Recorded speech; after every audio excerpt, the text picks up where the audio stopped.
up, I saw a guy using some strange equipment on a job site when I was a kid, and I wanted to do what he was doing. I found out what the guy was, basically an engineer running a survey crew. And when I talked to him, he basically described what the project was, and it fascinated me, and that's what I really wanted to do.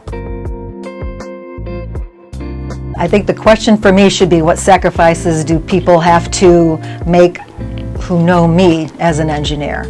And which cases folks have to be prepared to make random stops along the way in our travels for me to get out, pose alongside some cool structure, or listen to me wonder out loud on how girders can be placed surrounded by wetlands as we drive by them. My guy says it's a big sacrifice, but he's used to it by now.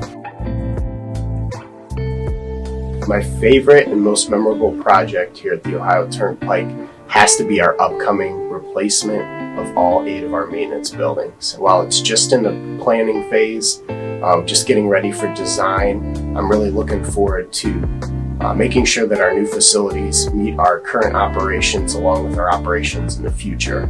Our maintenance buildings are all from the 1950s, and while they've had additions and renovations over the last several years, they're really beginning to reach the end of their useful life.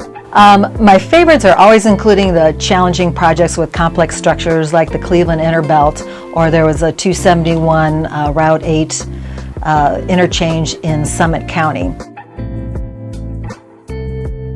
What I like most about being an engineer here at the Turnpike is all the different work that we can do, and working from one end of the state to the other. When I tell people what I do here at the Turnpike, I love to see their reaction and their amazement at what we actually do here at the Turnpike. In maintenance, every day brings a new challenge and something different to work on, which is why I love working here at the Ohio Turnpike in our maintenance department. Infrastructure is only getting older, and it's going to continually need to be replaced, so we need a lot of young engineers to come out and be engineers. I think there's always going to be construction. There's always something to be built. We're always looking for new ways to build things. We have to repurpose our infrastructure. We have to do something more sustainable, so environmentally friendly. So I think there's always going to be room for civil engineers.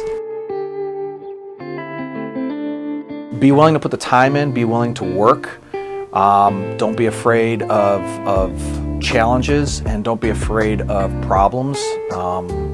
Life can be looked at as a daily problem that just needs to be solved by putting one foot in front of the other.